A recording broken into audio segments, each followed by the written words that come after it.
Hello friends, आप सभी का स्वागत है हमारे YouTube channel the 10 minute show में। आज हम इस वीडियो में डिस्कस करेंगे जो बिहार पुलिस का भी हाल ही में एग्ज़ाम हुआ है, उसमें जो प्रश्न आए हैं वही प्रश्न हम लोग डिस्कस करने वाले हैं और उसी के आधार पर ऐसे प्रश्न पूछे जा सकते हैं।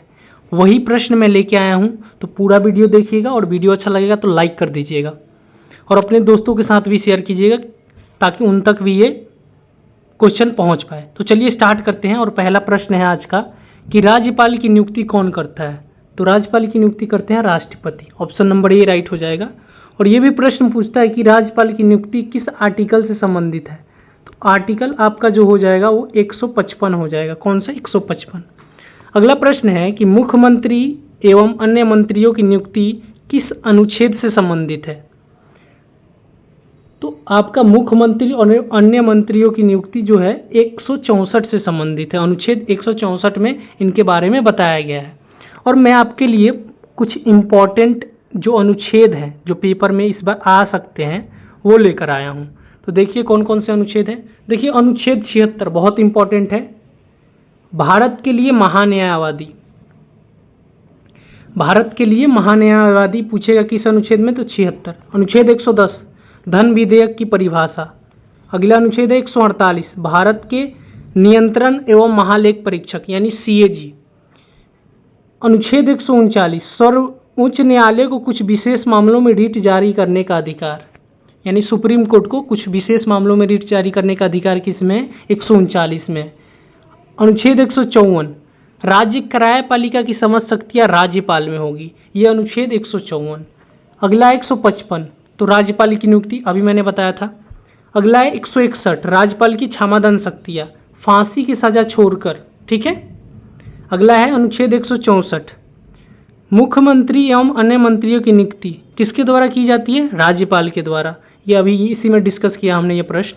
अगला 165 राज्य महाधिवक्ता, इनकी नियुक्ति कौन करता है? राज्यपाल करते हैं। देखिए ऐसा प्रश्न पूछेगा कि राज्य महाधिवक्ता की नियुक्ति कौन करता है, तो राज्यपाल करते हैं। ऐसा प्रश्न पूछ ले कि राज्य महाधिवक्ता किस आर्टिकल में है, तो आर्टिकल 165।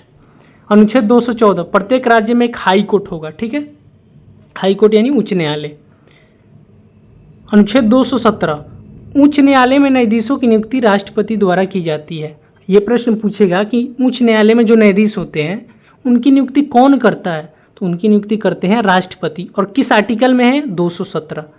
अगला है अनुच्छेद 223 हाई कोर्ट में कार्यवाहक मुख्य न्यायाधीशों की नियुक्ति राष्ट्रपति द्वारा। जो कार्यवाहक मुख्य न्यायाधीश होते हैं उनकी नियुक्ति कौन करता है? उनकी नियुक्ति भी राष्ट्रपति करते हैं, लेकिन किस अनुच्छेद में? 223 अनुच्छेद में वर्णित है बात। अगला अनुच्छेद है अनुच्छेद 226 उच्च न्यायालयों की कुछ मामलों में रिट जारी करने की शक्तियाँ, ठीक है। अनुच्छेद 315 राज्य लोक सेवा आयोग का गठन यानी UPSC, union public service commission, full form याद रखना है, ठीक है। अगला प्रश्न देखते हैं। अगला प्रश्न है कि सीडीबी का फुल फॉर्म क्या होता है। सीडीबी का फुल फॉर्म बताना है। तो सीडीबी का होता है small industries development bank of India. याद रखना है आपको कि सीडीबी का फुल फॉर्म होता है small industries development bank of India. अब कुछ इंपॉर्टेंट फुल फॉर्म लेकर आए हैं जो पेपर में पूछने के चांसेस हैं। ये तो पूछा था आपके 20 तारीख वाले पेपर में।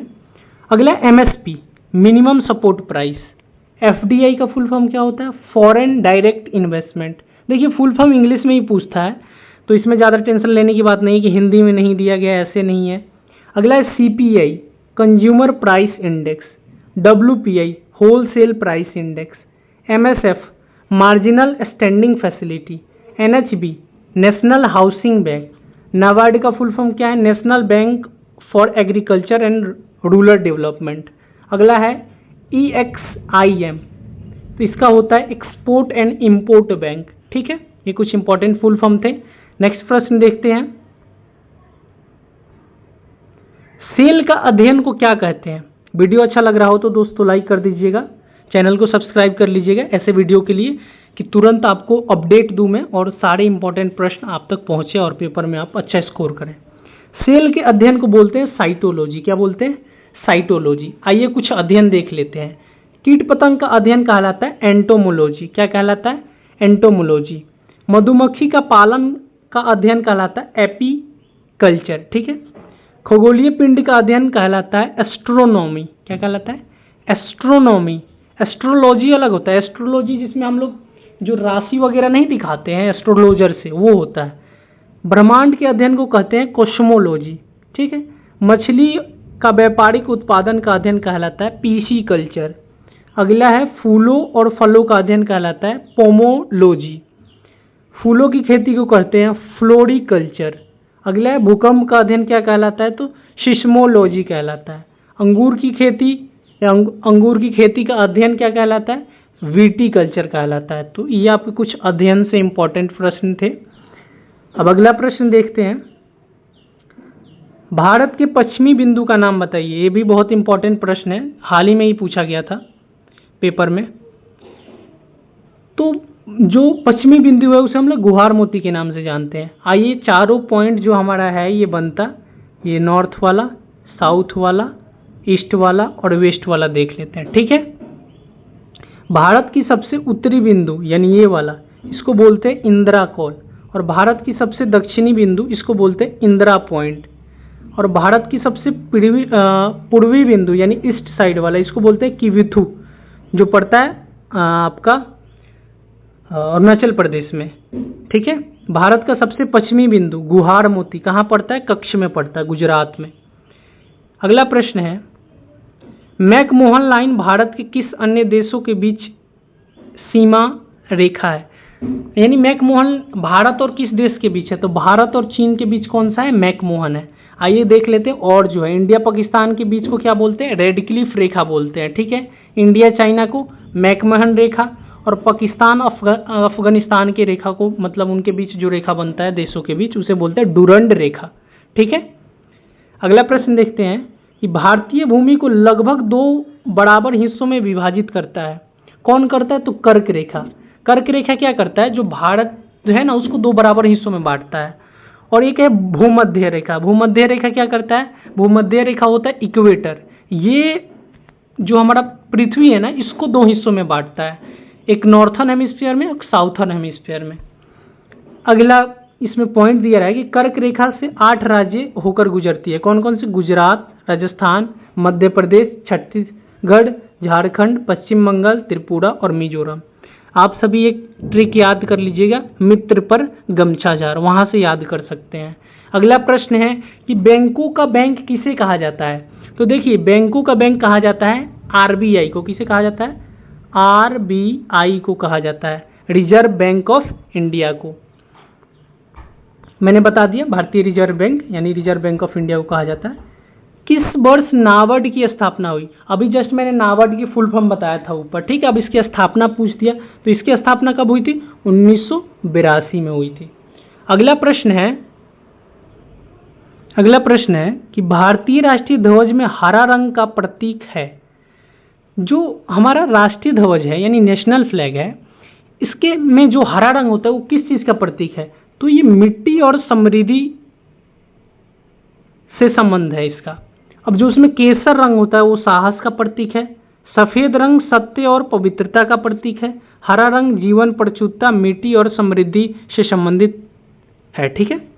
अब झंडे का चौड़ाई और लंबाई का अनुपात कभी कभी पूछ देता है। तो झंडे के चौड़ाई और लंबाई का अनुपात होता है 2:3।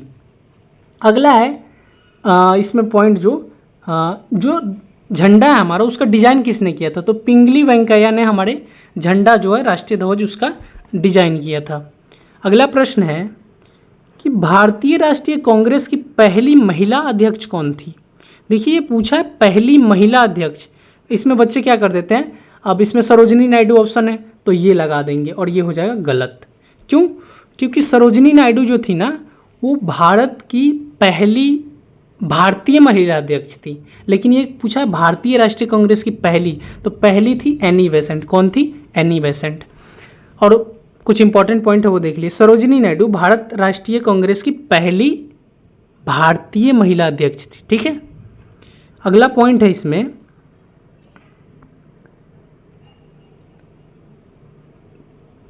एक मिनट। अगला पॉइंट है कि 1925 में कानपुर अधिवेशन में भारतीय राष्ट्रीय कांग्रेस की अध्यक्ष बनी। कब बनी थी अध्यक्ष? अगला पॉइंट है कि जो हमारी सरोजिनी नायडू हैं, उन्हें ना कविता लिखने के क्षेत्र में एक योगदान दिया गया, उनको एक टाइटल दिया गया है जिसे बोलते हैं नाइटिंगेल ऑफ इंडिया। क्या बोलते हैं? Nightingale of India.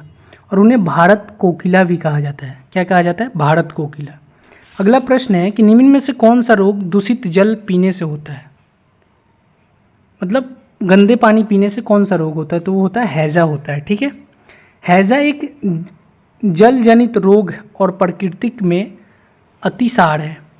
टाइफाइड कैसे होता है? एक बीमारी है जो दूषित पानी पीने से फैलता है, जिसमें सैल्मोनेला टाइफाइड बैक्टीरिया होता है। ठीक है। पोलियो कैसे होता है? तो भोजन और पानी के कारण होता है, सही भोजन और पानी ना करने के कारण। अगला प्रश्न है तापमान का एसआई मात्रक क्या है? तो तापमान का केल्विन होता है। ये पिछले वीडियो में मैंने एसआई मात्रक का डिस्कस कर चुके हैं, तो इसलिए मैंने एक्स्ट्रा कोई पॉइंट नहीं लिया, क्योंकि वहाँ पे डिस्कस किया गया। वो वीडियो आप लोग जाके देख लीजिएगा, डिस्क्रिप्शन में लिंक मिल जाएगा। वर्ल्ड हेल्थ ऑर्गेनाइजेशन का मुख्यालय कहाँ है? तो ये है जनेवा में। कहाँ पे है? जनेवा में। अगला प्रश्न है वायुमंडल में CO2 की उपस्थिति है। आपको बताना कि वायुमंडल जो हमारा है, एटमॉस्फेयर, उसमें कितना CO2 होता है? तो 0.04 होता है। ठीक है। अब नाइट्रोजन कितना होता है? तो 78%, ऑक्सीजन 21%, आर्गन 0.9%, कार्बन डाइऑक्साइड 0.04% और अन्य गैस जैसे नियोन, हीलियम, क्रिप्टॉन, जेनिन ये 0.06% होते हैं। अगला प्रश्न है निम्नलिखित में से कौन सा सर्वोच्च बांध है? यानी सबसे ऊंचा बांध कौन सा है? तो सबसे ऊंचा बांध है टिहरी बांध। कहाँ पे है? उत्तराखंड में है। ठीक है।